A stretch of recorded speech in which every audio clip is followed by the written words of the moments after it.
My name is Noah. Oh, all right. I'm from Israel. All right.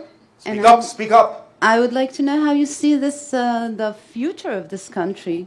Well, again, remember, there is no such thing as a prediction of the future. There are an infinite number of probable future realities based on where your energy collectively decides to go. And that can be changing every moment. In general, there are certain things that a lot of you have a lot of momentum behind, a lot of energy behind, and therefore they may have a high degree of probability of becoming manifest. In other words, you may have a high degree of probability of shifting to the parallel Earth that already exists that's representative of the shift within you. That's what's actually happening. So when you say the future of the world, it doesn't really make sense to us because what you're actually doing is never changing the world you're on. You're changing the vibration within yourself and shifting to a parallel Earth that's already representative of the change you made within yourself. The world that you were on still exists and may be going down another path, but you won't be participating that path anymore if you have shifted to a reality that is of a different vibration. Does that make sense?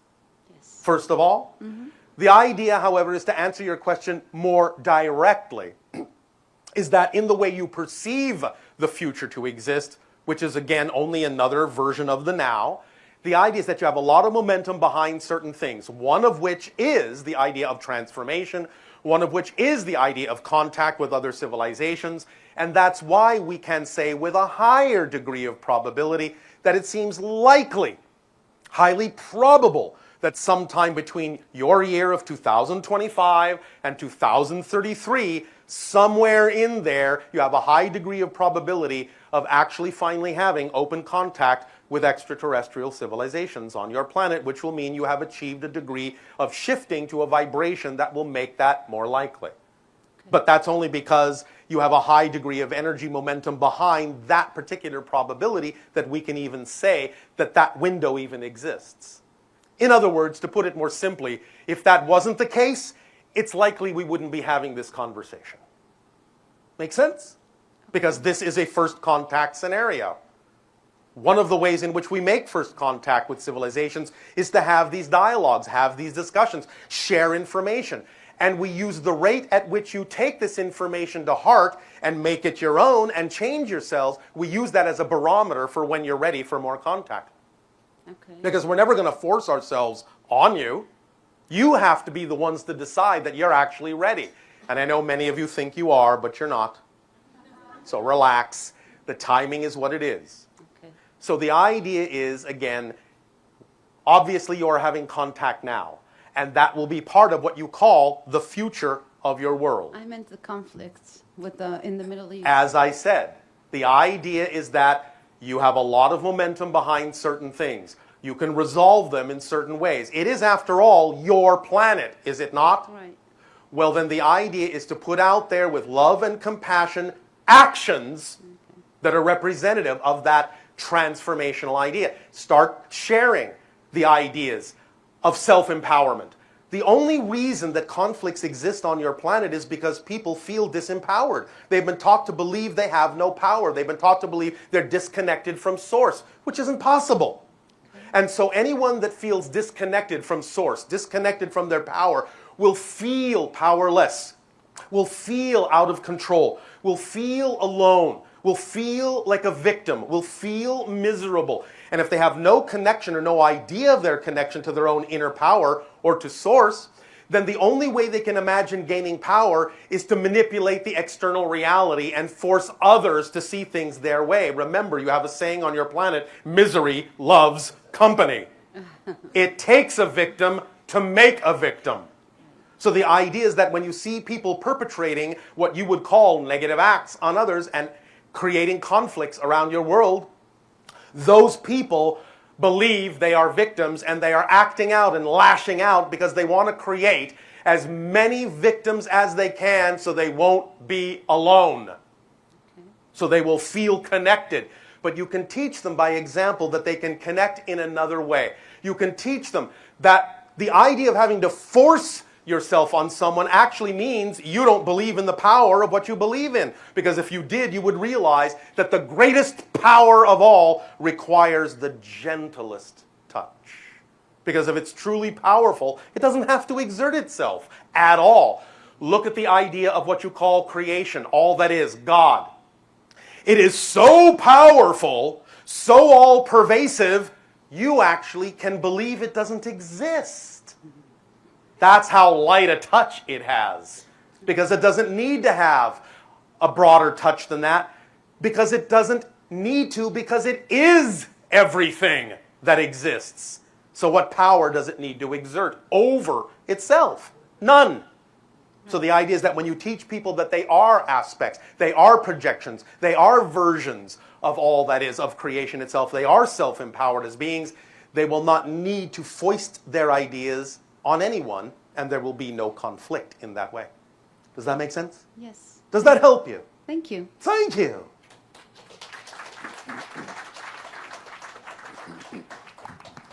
Well, thank you for applauding yourselves. Okay, hi. And to you, good day. So you said that you no longer speak your Speak up, speak up, speak up. So you said you no longer use your language on your civilization? We can if we wish, but it is, on our world, not always necessary. We can use it to sing or do different things, but the idea is that we are telepathically and synchronistically connected. So if you were to come to our world and you would be in the midst of a group of people, it would actually be incredibly silent. So how do you separate, like how do you communicate individually? Like does it all come at once, or how do I... Again, the idea is that it's telepathy. It's like people being in love. If you're in love with someone, don't you know what they're thinking at the same time? Sometimes, yeah. Well, that's an example of what happens in our world all the time. Moment to moment to moment to moment to moment. We are always exactly where we need to be, when we need to be there, with whom we need to be, because we are all on the wavelength we need to be on, and those of similar wavelengths will know exactly what we're thinking and where we are, and will be there if there is need for them to be so. Make sense? Yeah. And so is that kind of how the ship and Yes. you... Synchronicity is one of the symptoms of the shift into fourth density. The idea is to elevate synchronicity to the level of an art. Make sense? Yes. That's what we have done. So is it possible? Well, I guess it's possible, but... Anything is possible. The question is never, is it possible? Right. The question is it relevant? So is it probable? Is it relevant and probable for us to start practicing telepathy? Absolutely. You Otherwise, you probably wouldn't have asked the question. Do you have any tips on how to I practice already that? gave you the biggest clue I could, didn't I? Yes. Be in love Okay. with life. Yes? Yes. When you're in love with all that is, you will be telepathic where and when you need to. Awesome. Yes? Yes, thank you. Does that help you? Yes. And it isn't just awesome in the sense that there is some awe. It is full of awe, which makes it awful.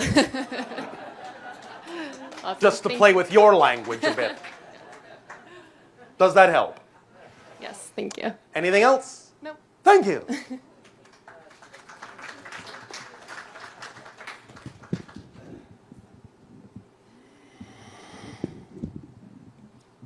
Hey, Bashar. And to you, good day. It's good to see you again. Well, you're not really seeing me, but I understand the sentiment. Thank you.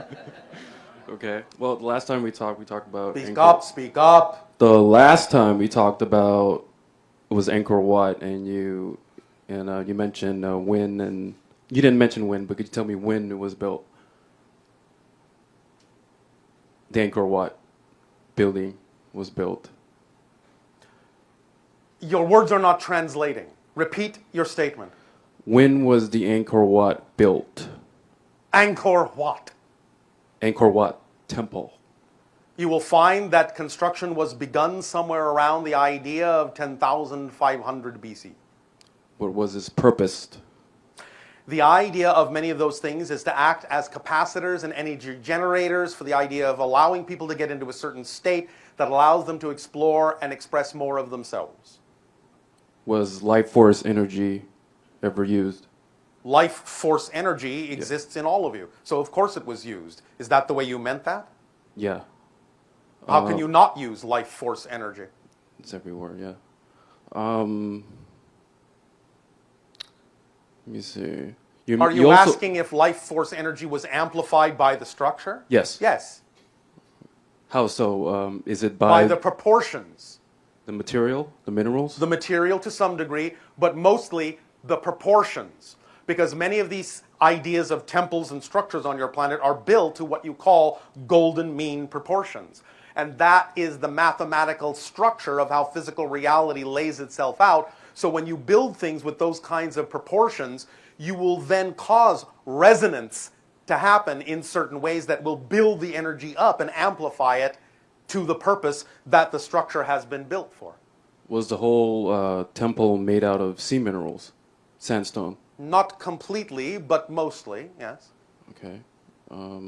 But again, it will depend upon what's available in the area. Adjustments may be made for the kind of material that needs to be used. Was it ever used for metaphysical restoration? What are you defining as metaphysical restoration? Healing. Yes. Was it also used to activate the pineal gland? Yes.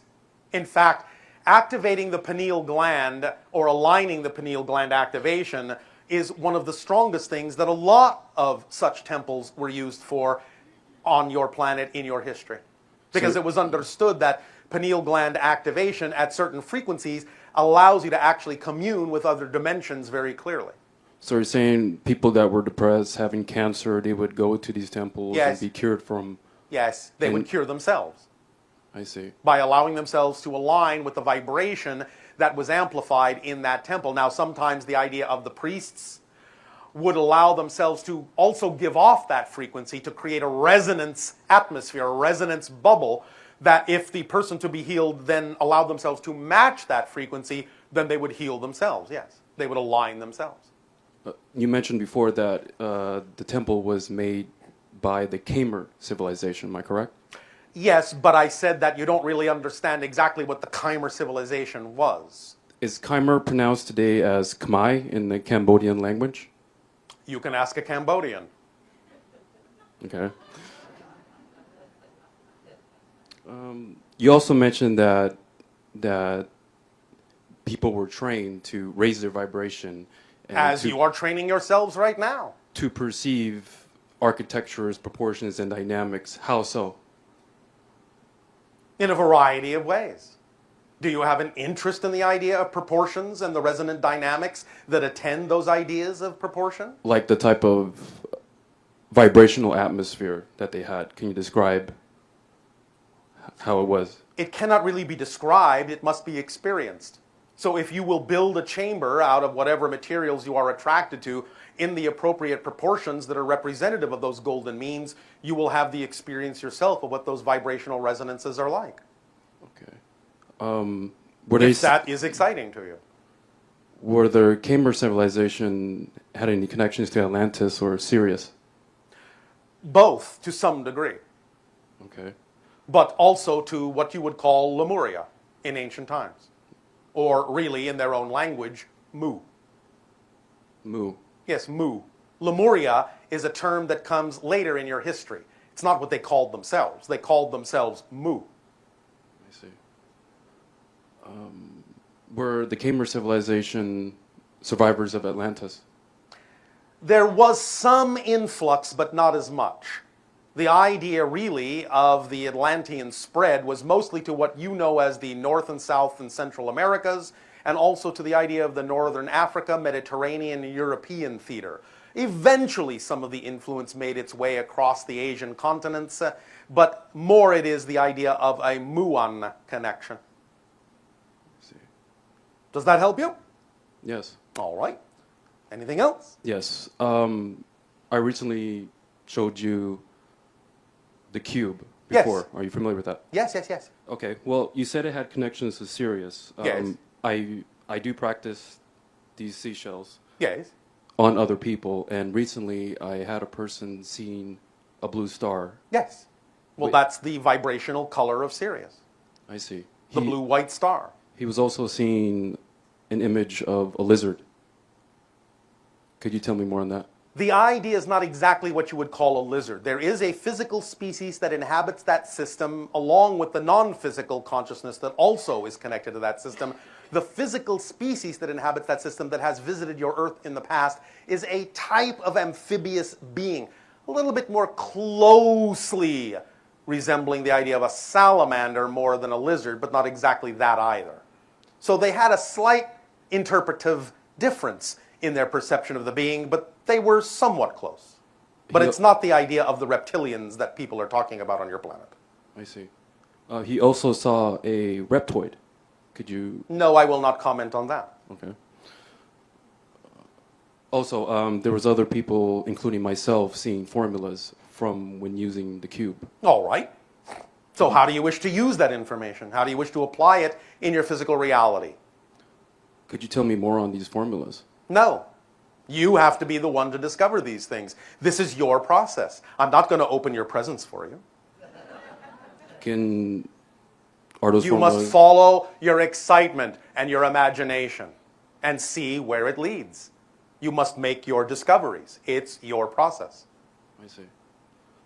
We have already given you some information regarding the idea of clues that lead to resonant chambers that are certain proportions based on the idea of certain golden proportions.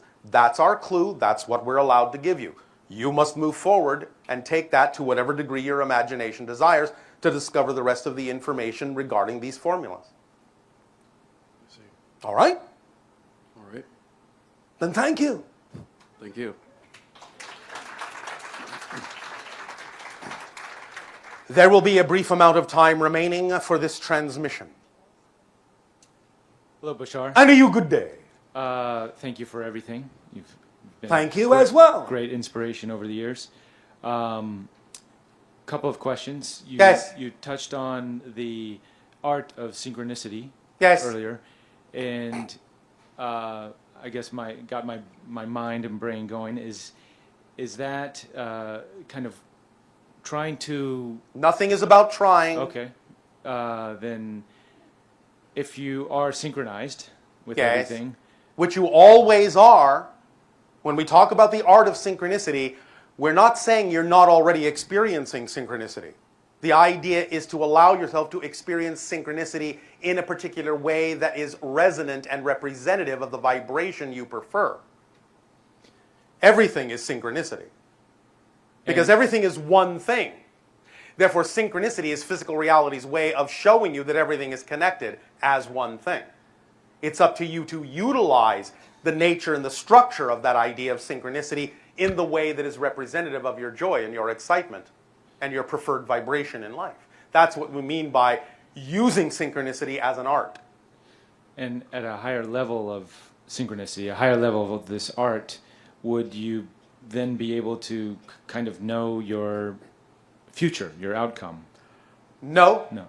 Because again, the idea is the whole formula, yes, the whole formula, act on your highest excitement to the best of your ability, taking it as far as you can till you can take it no further, with zero insistence on the outcome. Right. Zero. Right. Then you allow yourself to simply experience the outcome, knowing that whatever the outcome is what it needs to be at that moment. Excellent. Yes? Because again, remember, your physical mind does not have the ability to actually know how something is going to happen. It's not designed to know that. Only your higher mind is. So the idea of visualization is all well and good, and you can have a visualization of what you would represent an outcome to be that is representative of a high outcome, a high vibrational outcome. But the visualization is only a symbol to get you into the state of being that is representative of the appropriate outcome. Once you have the state of being, once you have that excited energy about the so-called outcome, you have to let the visualization go and let your higher mind actually bring you the manifestation that is truly representative of the state of being that the symbolic visualization generated within you. That's how visualization works. You don't insist on the picture in the physical mind, because that may actually be limiting a better outcome, a more imaginative, more expansive and creative outcome that the higher mind could bring you. Make sense? Makes sense. Excellent. Thank you. Does that help? That helps. I have one other question, Yes. kind of not relevant to this last question. That's but, all right. Speak up, speak up. You may have already been asked, but I will just let in you case, know. I was wondering if you could describe the physicality of the beings, of your Yes. physical beings. on your We planet. are what you would call hybrid beings. We are on average about 5 feet of your height. We are relatively slender. Our skin is very pale, whitish. The idea is that our eyes are slightly larger than yours. Our noses, mouths, and ears are slightly smaller. Our heads are slightly larger. In that sense, do you understand this description? Yes. Do you have hair? I do not. Males do not. Females do. It tends to be white. There are exceptions. Excellent. Thank you. Is that sufficient? Very much so. Thank you. Then we thank you. And we will, at this timing, extend our deep appreciation to you all once again for the co-creation of this interaction and the allowance of this transmission. Please remember that when you talk about the idea of a cosmic awakening, that you are simply awakening into more remembrance of more of who you truly are, because you are the cosmos. You are all that is. And you are simply allowing yourself to awaken into more of who you are, and allowing yourself to recognize yourselves as cosmic beings, because that is who you are. So we thank you, our unconditional love to you all. We bid you all an exciting, creative, and synchronous good day.